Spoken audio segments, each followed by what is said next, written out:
All right, so Splatoon Raiders is coming out, and a lot of the usual excuses do not apply to this. You know, Nintendo's releasing this for $50, which is considerably lower than other games. You know, it looks great. It is not a multiplayer game, so, like, the masses can't just say it's, like, the same thing all over again, right? It's a Switch 2 exclusive. Like, it feels like, very specifically, as if Nintendo set this release up to be something that, like, the community could not downplay under any circumstances, right? They didn't even show it in a direct, so you can't have Max Dude sitting there just being like, well, I don't care about Splatoon, oh. Like, you're not getting that anymore, okay? So this was a very experimental release schedule, you know, sold directly to the Splatoon audience, and, like, the rest of the community has no idea this game was even announced, okay? So it's been very, very interesting to try and see how the grifters are trying to downplay this, you know? For example, I have seen people say that this game is $50 because it's going to be short, it's going to be lazy, it's going to be uninspired, it's going to be basically just, you know, a short game, right? Like a budget release. And that very obviously is not true. You know, I have seen people, like, try and say this was, like, done because, like, the games like Mario Tennis Fever failed. Mario Tennis Fever has been doing very, very well. You know, I've been seeing people, like, you know, try and say the game doesn't look good. Like, it looks just the same as it did in 2015. And, yeah, what Splatoon in 2015 were you playing? You know, the game that launched without the Salmonids, without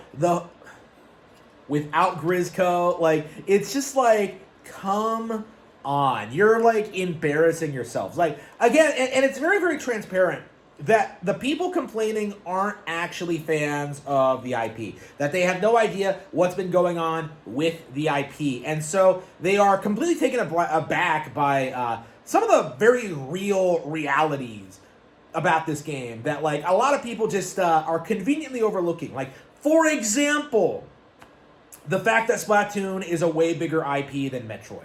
Actually, Splatoon's quite a bit bigger than most Nintendo franchises. Like, I believe it's in their top 5 now. I think it might be number 4. I think it's bigger than Zelda at this point. I think it's bigger than, like, a good chunk of, like, the vast majority of Nintendo IPs. Like, it's behind Pokemon, it's behind Mario.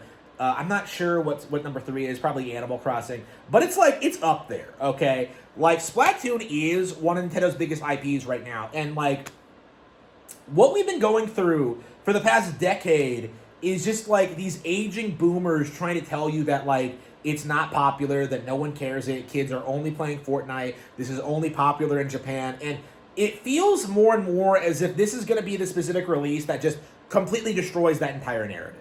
Okay, this is going to be one of the major success stories on Switch 2 this year. Maybe not to the extent that, like, of Pokepia and Tamagotchi Life, but those are, like, some of Nintendo's biggest releases ever.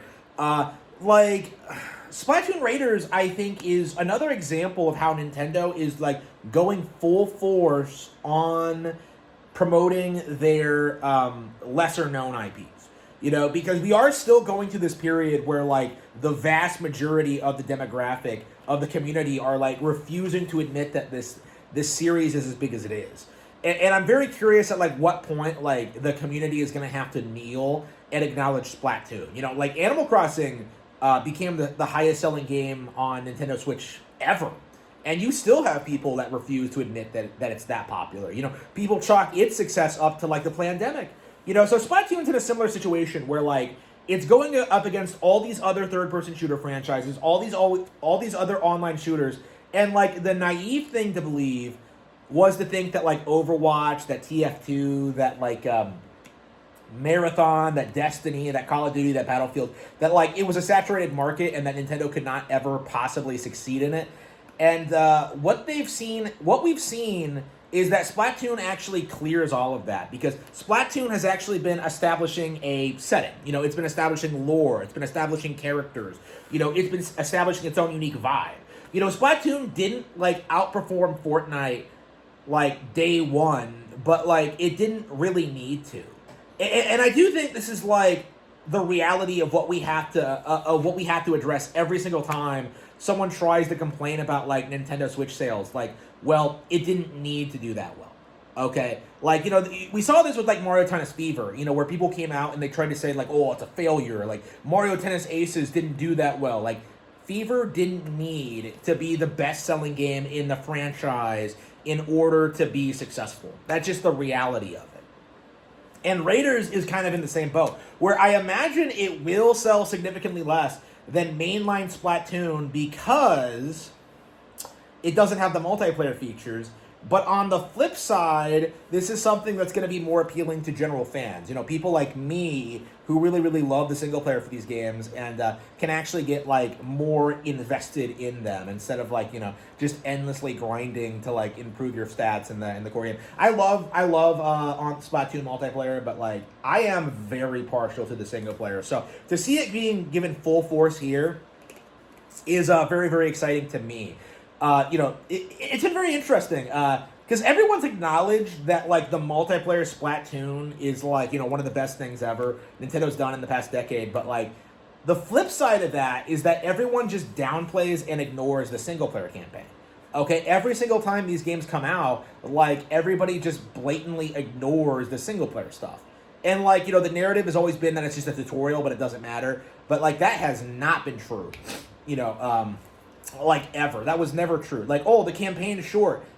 Yeah, just like every other online shooter campaign in existence. And it's quite a bit better. It's like, that's like the reality of what we're seeing with Splatoon, where we're seeing all this creativity, we're seeing all this work put into the setting of like making it like this really dynamic, interesting like brand, and yet like we're still in that early phase where like the community is just writing it off and ignoring it.